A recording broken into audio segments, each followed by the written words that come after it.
6 quilômetros. Então, a situação ela está se tornando cada vez pior na questão da mobilidade. E essa mobilidade ela influi, de uma maneira geral, em tudo. Quer dizer, o prejuízo que é acumulado pelo comércio, né, é muito grande, porque você tem já o problema do transporte de carga, que já está limitado, o horário de acesso, né? Você já não tem, com essas obras que estão sendo feitas, é lógico que a gente sabe que está sendo feito obras, criou uma condição ruim. Normalmente o pessoal diz, quando você faz obra, você cria o problema, né? Mas a outra coisa, com relação ao passe livre, eu também sou favorável ao passe livre, mas eu acho que são etapas. Tem uma proposta que a gente discute muito aqui no fórum, né? que é o Estado assumir a questão do transporte. Assim como hoje você tem a saúde, a educação e a segurança como um dever do Estado e bancado pelo Estado, o transporte está enquadrado nessa questão.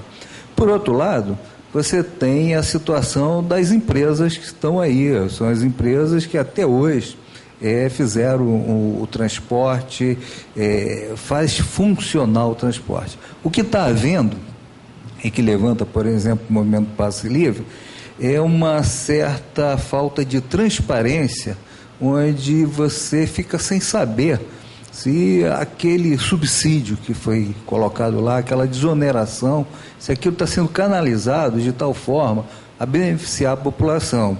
O governo, ele quer manter o sistema funcionando e injeta, faz alguma coisa no sentido de não onerar mais essas tarifas, né?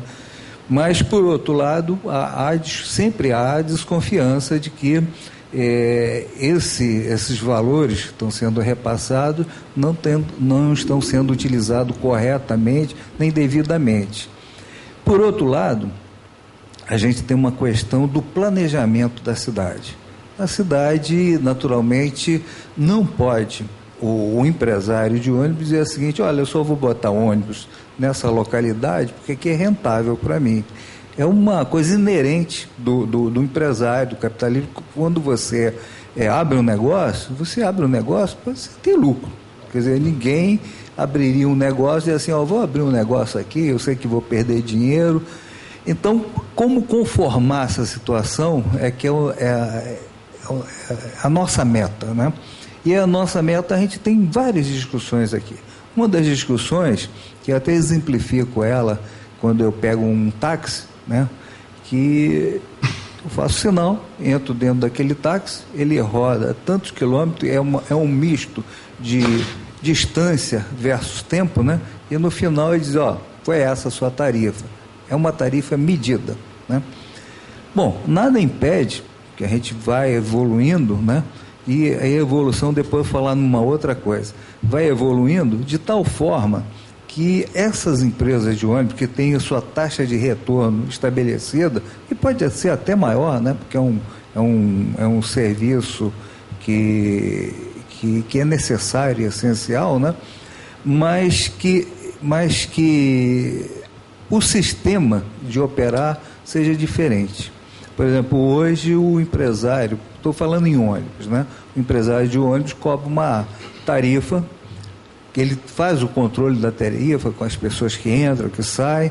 Aí tem aquelas coisas que fica meio nebulosa, que o pessoal levanta, que aí um usa um cartão de bilhete único, outro usa uma outra forma, outro tem uma gratuidade, né? Aí são vários parâmetros que, se você não for do métier, você não consegue acompanhar, analisar isso. Mas, se as empresas de ônibus elas passam a ser prestadoras de serviço, o Estado pode, com um compromisso de que toda essa frota aí seja utilizada, dizer assim, hoje eu vou, a partir de agora, colocar uma linha de ônibus do ponto A ao ponto B, que não vai ser rentável, mas eu vou pagar à empresa o deslocamento do ônibus, quanto que ela rodou. Isso aí é uma coisa assim que seria fantástica, né? E a partir daí, como quem iria pagar é o Estado, e ele que vai ter o controle lá de determinar a tarifa... Quem é o Estado? Esse aqui é o problema. Quem é o Estado? Quem é que vai combinar com a empresa? Quem é o Estado? Quem é que vai combinar com a empresa? Põe aqui e leva ali. Quem é a pessoa? E que o empresário pode rapidamente se compor com essa pessoa. Isso é como o transporte de grãos. A Conab, o sujeito tinha um armazém de milho em Goiás, outro armazém de milho em Mato Grosso. A Conab pagava para ele levar o milho de Goiás para Mato Grosso, só que o milho não ia, só ia a nota de transporte, e o cara autorizava o pagamento. O problema é isso mesmo. Você, por exemplo, saúde. A saúde é uma obrigação do Estado. Todos aqui certamente têm plano de saúde. Por quê? Aquela obrigação do Estado não se faz. Você paga um plano de saúde para ser bem atendido. Isso é... Não. O Estado é a Secretaria de Transporte. Estado. São os conselhos estaduais deliberativos de transporte regionalizados, são as câmaras técnicas de fiscalização do transporte. Sim, continue. A estrutura, quer dizer, o Estado é o que o Celso falou, é a Secretaria de Transporte, é o governo do Estado. Agora, você levanta essa questão importante, que é o da fiscalização. A fiscalização, em todos os setores, ela é sofrível, né? Agora, o que a gente percebe aqui no Fórum de Mobilidade, já que tem uma participação ampla da sociedade, né, de associações de moradores, de ONG, movimentos, né, é que a participação na construção dessas soluções, eles estão excluídos disso. Esse que é um dos grandes problemas, porque a partir do momento que você abra essa participação, de repente o que está ali, o que a gente não está vendo, a gente passa a ver e estaria na questão. Agora, outra coisa que eu ia falar, falaram no BRT. Eu sempre que passo pelas linhas do BRT, eu acho que é uma solução que foi adotada de tal forma a você colocar um sistema de transporte, de certa forma eficiente, de uma maneira rápida e com custo menor do que um outro modal. Entendo também que ele não atende a nossa necessidade de deslocamento. Mas aí, quando eu vejo isso, eu digo assim, eu fico pensando, bom, mas aquela via ali, eu vou poder botar um VLT ali, né? Eu acho que no futuro eu posso fazer isso. Era isso. Sim, Antenor, antes de passar para você, eu queria provocar o movimento Passe Livre para saber de vocês, em vista dessas posições que foram expostas aqui, que ultrapassam em muito a questão restrita e estrita da catraca e da passagem, do preço da tarifa, essa coisa, eu queria saber qual a posição de vocês em relação a esse contexto mais abrangente, mais amplo.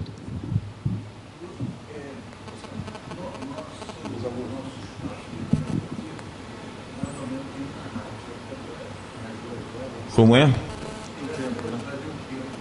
Eu não estou calculando o tempo, não, porque a coisa está fluindo, frouxa, eu não tenho...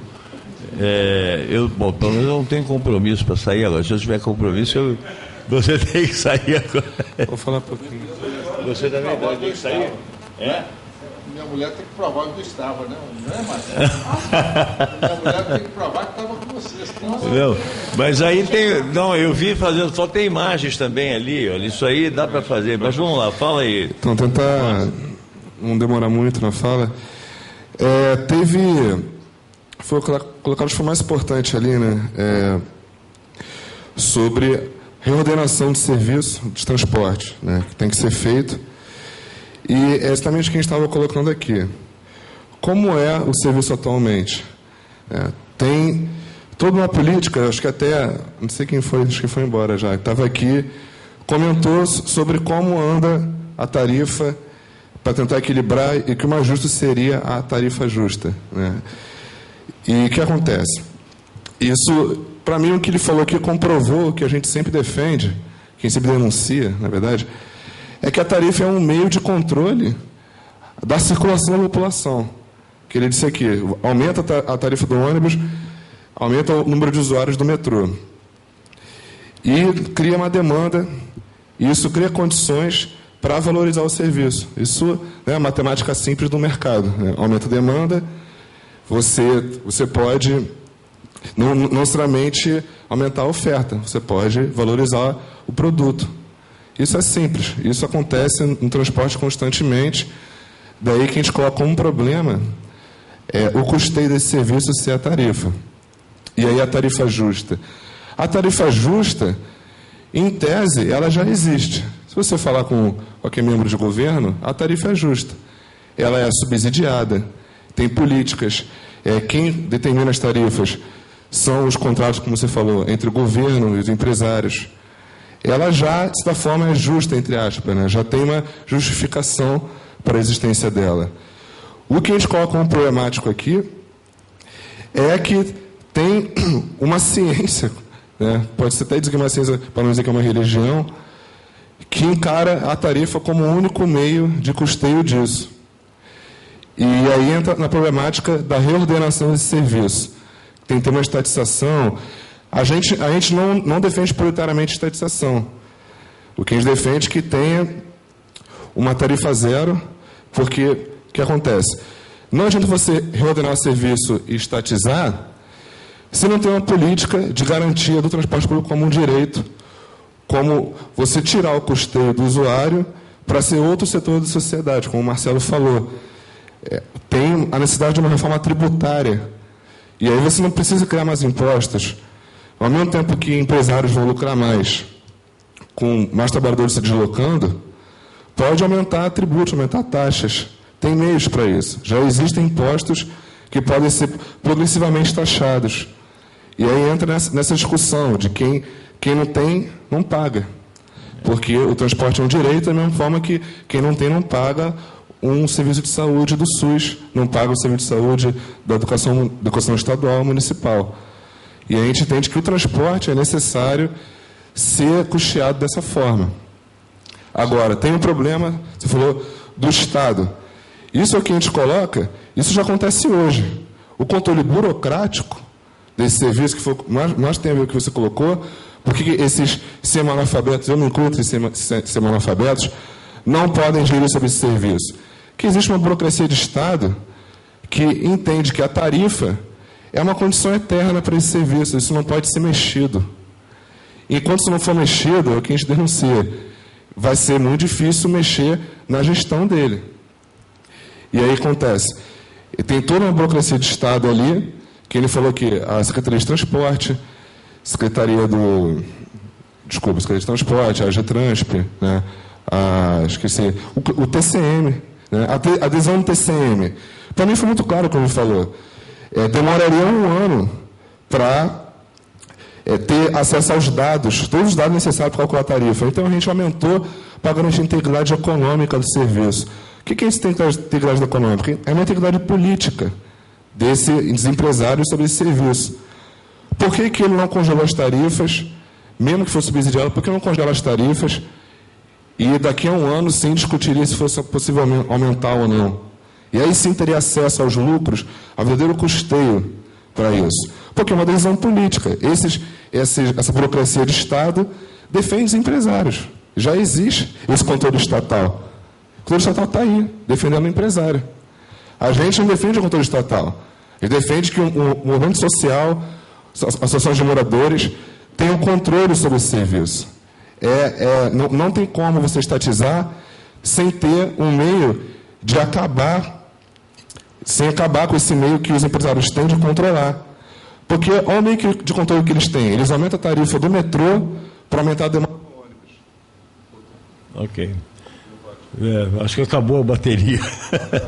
Mas é o seguinte, eu queria, para afunilar, para a gente chegar a um final, eu queria só lembrar aqui que nós estamos falando de mobilidade urbana, que é o nosso tema mais amplo, mas nós mal conseguimos sair do assunto do transporte coletivo de passageiros por ônibus. Quando muito a gente foi ao metrô e ao trem. E nós não chegamos nem nas barcas. Nós não chegamos na mobilidade urbana nem a abrir o leque, a abrir, né, as opções todas.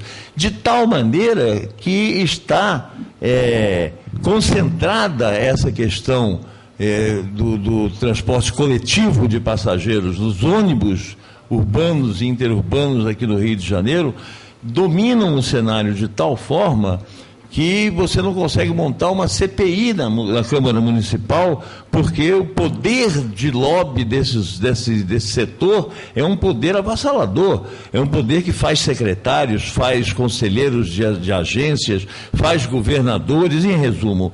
Esse que parece que é o temor maior, é quando, Antenor, os empresários de ônibus também são donos da Guanabara Diesel, que abastece os ônibus, também são donos da empresa dos pneus dos ônibus, e também são donos são de 200 negócios diferentes, até de uma das maiores redes de drogarias do Rio de Janeiro, que é conhecida, e eu temo pelo dia em que eles sejam donos também das padarias.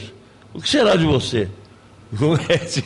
Se os ônibus continuarem se expandindo dessa forma, sem um controle, esse controle do Estado, e aí, como você disse antes, combatendo os desvios de conduta, os desvios de procedimento que a gente tem verificado. Eu gostaria que você fizesse uma intervenção para a gente amarrar esse final de debate. Olha, Augusto, eu não poderia ter tido uma oportunidade melhor de ouvir opiniões de jovens, a jovem Márcia Alcebiades. É uma oportunidade para mim excelente, porque eu não... Pode me convidar mais a esse tipo de papo, porque eu gosto muito, eu sou um democrata, porque eu vivo no outro mundo. Está dispensado, inclusive, de vídeo para paletó e gravata, pode vir mais à vontade. Pois é, mas eu tinha outra coisa... para ir lá, se não for de gravata não entra, é um negócio... Eu estou brincando. Não, eu entendo. O que eu queria dizer, primeiro pela oportunidade de ouvir vocês, para mim enriquece, não é? Essa coisa. Mas eu quero voltar a dizer o seguinte: o grande mal do Brasil é, sem dúvida nenhuma, educação, não é? Quando você fala em Estado, você tem que se referir a quem faz o Estado. O Estado não é aquela figura maravilhosa que faz o bem para todos, que cuida da saúde de todos, que cuida da segurança. O Estado são pessoas com interesses, com ciúmes, com invejas, de querer melhorar, de querer, de certa maneira, enganar.